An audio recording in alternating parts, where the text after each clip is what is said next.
Hey everyone, so Bengal and I, as you can see back there, are back on the road.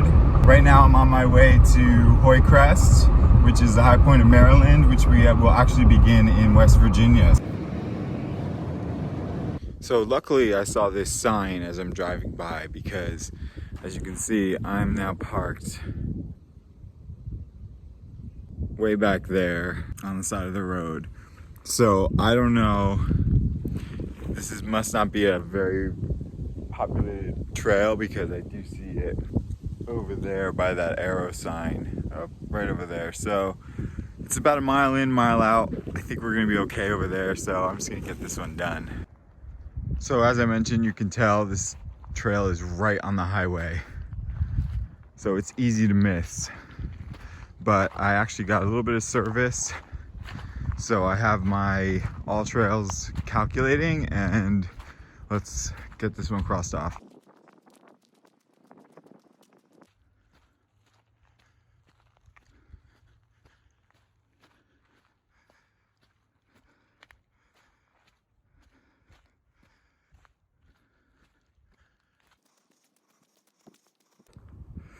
Okay, so we're halfway up, only half mile, another half mile. It's pretty easy though. It's rocky and muddy. As you can tell, it's like deforested here. And there's quite a view, but definitely a unique trail in that it's very business-like. But HB, High Point, let's get to the top.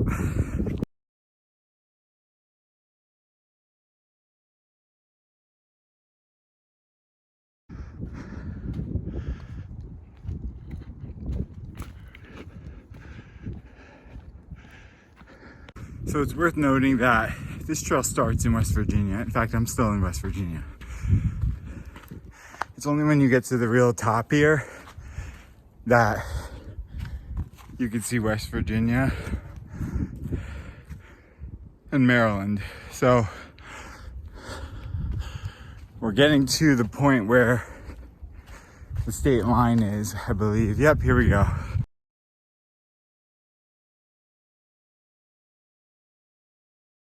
So we had that sign there that kind of marks the state line, but I'm standing on top of it right now precisely. So we only have a little bit ways to go, about 0.1 something miles. So we're coming up on it right now. As you can see, Backbone Mountain stretches across so you can see both sides, as I showed before.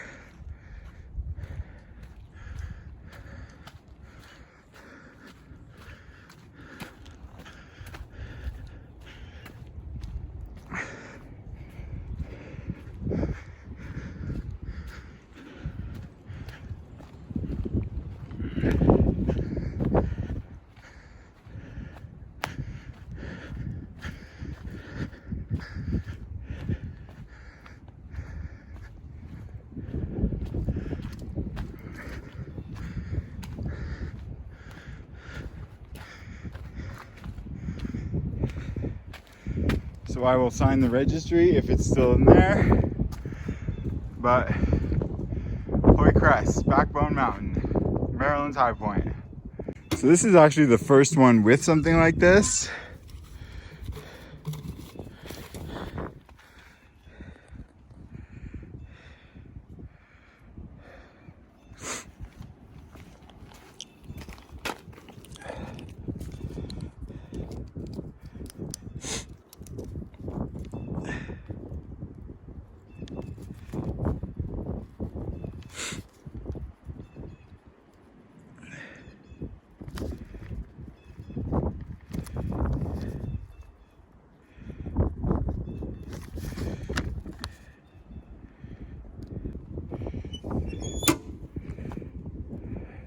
Check. So I'm gonna ceremoniously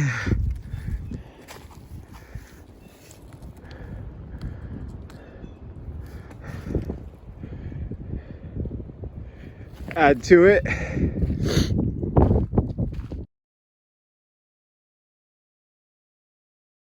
Okay, so just like that, we have number 6 crossed off the list. I will put the route and final trip right there. You can see that it's a little over 2 miles out and back, mostly in West Virginia, and then at the end in Maryland, as I mentioned. And then it's roughly just under 700 feet of elevation gain, as well as about 3/4 of an hour, about 45 minutes to get there and back. I hiked pretty fast. I got Bengal in the car. But just one word of note as I head off to the next stop. As far as these trails go, they're not that long, some of them. Like this was 2 miles, and that's not that long of a hike distance-wise. But what you got to keep in mind is that for a lot of them, unlike Mount Fristle, which I preferred, I'm gonna say that till the day I die, going up straight up, but it's a gradual elevational climb that's, for a mile, you're going uphill steadily, and then at some points steeper than others. And so that's a little bit of, you know, a rough point that is actually a lot more difficult than just a mile, clearly.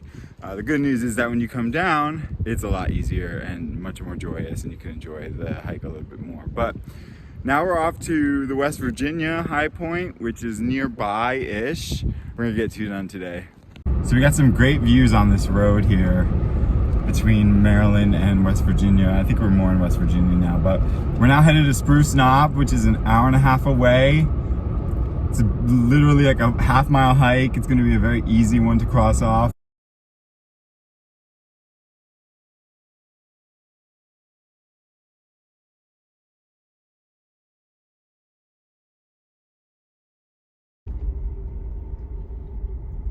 Definitely have a tree down here.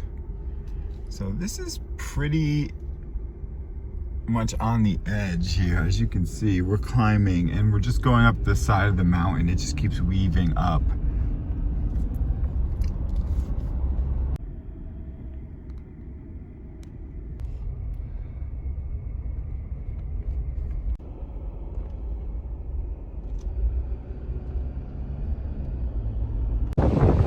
It's definitely windy up here, but we do have a 0.6 mile hike out and back to Spruce Knob. I'm not gonna have my all trails calculating this one because it's just quite simple. And I'll just tell you right here, let's go on this side. The Whispering Spruce Trail, that's the trail to get to Spruce Knob. There are a couple other trails that you could hike. They're 12, I think, 11 miles. So, not doing that for this one because I got Bengal in the car, and we're just gonna go with this easy one and kind of enjoy this.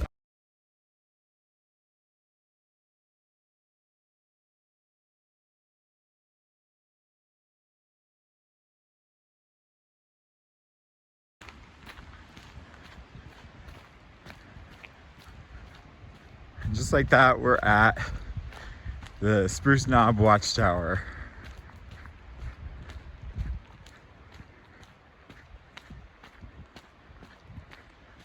So let's go up.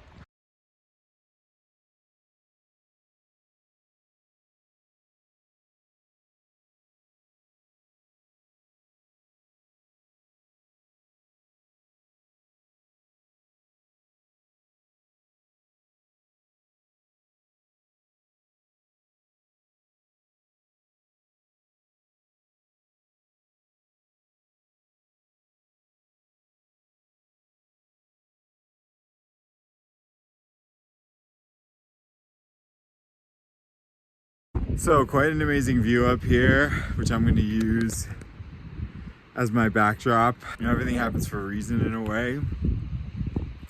I had finished at Hoye Crest and left and was down on gas, and I luckily had gotten to a space on the road where I had like a bar and was able to sneak in a little bit of a directional to a gas station nearby. The only one, it was 27 miles away. I think I was at like 60 miles left, but it was semi close to here from what I could see. But on my way there, the service died and it kept my route going. Flashback to yesterday when I wanted to go to the casino with my parents, and I asked my mom to give me $40 and I Venmo'd them back because I have a bank that's not nearby and couldn't use the ATM. But anyway, I had the $40 in cash, went to the casino, got pretty low on it in roulette, and then went to the slot machine and gained all my money back. So I left the place up 15 cents. I just took my money and left, got my cash and left. So now fast forward to just now and the gas station. Well, there was only, you know, if you can imagine a gas station, the only gas station in 27 miles. And as you can tell, we're in the hills and mountains of West Virginia. There's not a lot around here. And so that gas station was old school. And as you can tell, it's very windy. But that gas station was old school, and it says pay inside. There's no credit card machine. And you pump the gas and you go inside and pay. Well, luckily, I used $40 of gas and I was able to use the cash, $40 to pay for the gas. I wouldn't have been able to use my card and really would have been kind of stuck because they didn't have a card machine and needed cash.